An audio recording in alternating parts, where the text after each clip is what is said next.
Welcome back to my channel Suni's kitchen. Like చేయండి, share చేయండి, hi అండి.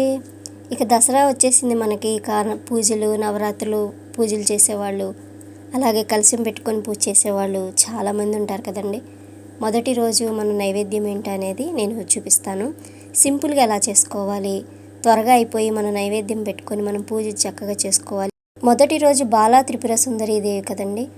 ఆ రోజు మనం బెల్లం అన్నం పెడతాం. ఆ బెల్లం అన్నం ఎలా తయారు చేయాలో సింపుల్గా చూపిస్తాను చూడండి. ఫస్ట్ ఒక బౌల్ తీసుకోండి. ఒక చిన్న బౌల్తో బియ్యం తీసుకున్నాను. నేను బాస్మతి బియ్యం తీసుకున్నానండి. ఈ బాస్మతి బియ్యంతో ప్రసాదం చాలా బాగుంటుంది. ఒకసారి చేసి చూడండి. ఇది ఒక 2 సార్లు కడిగేసుకొని చూడండి, ఈ విధంగా కడిగేసుకోవాలి. ఎవరైనా మన ఛానల్ చూస్తున్నట్టయితే సబ్స్క్రైబ్ చేసుకోకపోతే సబ్స్క్రైబ్ చేసుకోండి, ఒక లైక్ చేయండి. ఇక మనం కడిగేసుకున్నాం కదండి బియ్యం కడిగేసుకున్న తర్వాత ఒక 2 అదే బౌల్తో వాటర్ పోసేసుకోండి. కొంచెం వాటర్ ఎక్కువ ఉన్నా పర్వాలేదు, ఇవి పాతగా ఉన్న బియ్యం, అన్నం మెత్తగా అవ్వదండి. చూడండి, ఒక గిన్నె పెట్టేసుకుందాం. మనం ఏదైతే ప్రసాదానికి గిన్నె చేస్తామో ఆ గిన్నె తీసేసుకొని, ఇత్తడిది అవ్వచ్చు, ఏదైనా స్టీల్ అవ్వచ్చు, దీనికి కాస్త పసుపు రాసేసుకుందామండి. మనం దేవుడికి నైవేద్యం చేసేటప్పుడు ఆ గిన్నెకి పసుపు రాసి బొట్లు పెట్టడం చేస్తాం కదండి. ఆ విధంగానే బొట్లు పెట్టేశాను. ఇక పొయ్యి మీద పెట్టేశానండి. పొయ్యి మీద మనం ప్రసాదం పెట్టేటప్పుడు పొయ్యి మీద కాస్త 2 గింజలు బియ్యపు గింజలు కూడా వేసామనుకోండి, ప్రసాదం చాలా టేస్టీగా వస్తుంది. చేసి చూడండి. మనం గిన్నె కాస్త వేడెక్కనిద్దాం. వేడెక్కిన తర్వాత ఒక 1/2 స్పూను నెయ్యి వేసుకోండి. ఈ 1/2 స్పూన్ నెయ్యి వేసుకున్నాం అనుకోండి, మనం రైస్ కూడా పొడి పొడిగా వస్తుంది. ఇక మనం కడిగి పెట్టుకున్న బియ్యాన్ని ఇందులో వేసేసుకుందాం. చూడండి, బియ్యం వేసేసుకొని ఒకసారి కలిపేసి ఉడకనిద్దామండి. చూడండి, ఈ విధంగా మనం నీళ్లు వేసిన నీళ్లు వీటికి సరిపోతుంది. దగ్గరికి ఉడికేలాగా దీన్ని ఉడకనిద్దామండి. చూడండి, అన్నం చూద్దామండి, ఉడుకుతూ ఉంది. కొత్తగా ఎవరైనా మనం పూజలు చేసేవాళ్ళు పిల్లలు ఉంటారు, కొత్తగా పెళ్ళైన వాళ్ళు పూజ చేస్తూ ఉంటారు కదా, వాళ్ళు కూడా ఈజీగా చేసుకునే ప్రసాదం అండి, నైవేద్యంగా పెట్టచ్చు.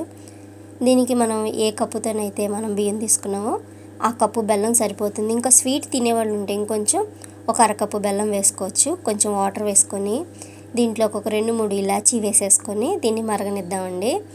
ఏదైనా నలకలు ఉన్నా తీసేయచ్చు. ఇలా వేడి చేసామనుకోండి, అంటే బెల్లం కరిగితే సరిపోతుంది. చూడండి, మనం అన్నం కూడా ఉడికిపోయింది కదా, ఇక బెల్లం కూడా కరిగిపోయింది. చూడండి, నలకలు ఏమైనా ఉంటే చూసుకొని వేసుకోండి. నాకైతే బెల్లంలో నలకలు లేవు. ఇక ఈ విధంగా ఇలా కలిపేసుకొని దీన్ని ఉడకనివ్వాలండి. ఈలోగా నేను ఏం చేశానంటే ఒక 2 స్పూన్లు నెయ్యి వేసుకొని అందులో కొన్ని జీడిపప్పులు, కిస్మిస్లు తీసుకొని వేయించుకున్నానండి, మంచి కలర్ వచ్చే వరకు. చూడండి, ఇది ఉడుకుతూ ఉంది. ఇప్పుడు మనం బెల్లం వేయగానే మనకి పొంగుతుందండి. మనం మళ్ళీ అన్నం ఉడుకుతున్నట్టుగా బెల్లం పొంగుతుంది. ఇక ఇప్పుడు మనం జీడిపప్పు, కిస్మిస్ వేయించుకున్నాం కదండి, దీంట్లో మనం బాదం కూడా వేసుకోవచ్చు. చూడండి, ఈ విధంగా వేసేసుకొని ఒకసారి కలిపేసుకుందామండి. ఇంకా దీంట్లో పెసరపప్పు కూడా వేస్తారు. మనం పెసరపప్పు ఇవన్నీ వేస్తే చక్కెర పొంగులు అయిపోతుంది కదా, బెల్లం అన్నం అంటే ఈ విధంగా చేసుకోండి, సింపుల్గా అయిపోతుంది.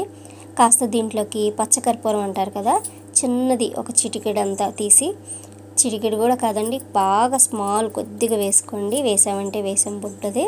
ఇలా తీసేసి నలిపేస్తే నలిగిపోతుంది.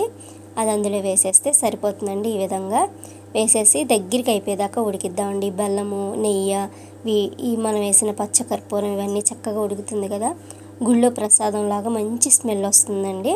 చూడండి, ఈ విధంగా సింపుల్గా అయిపోయింది కదండి.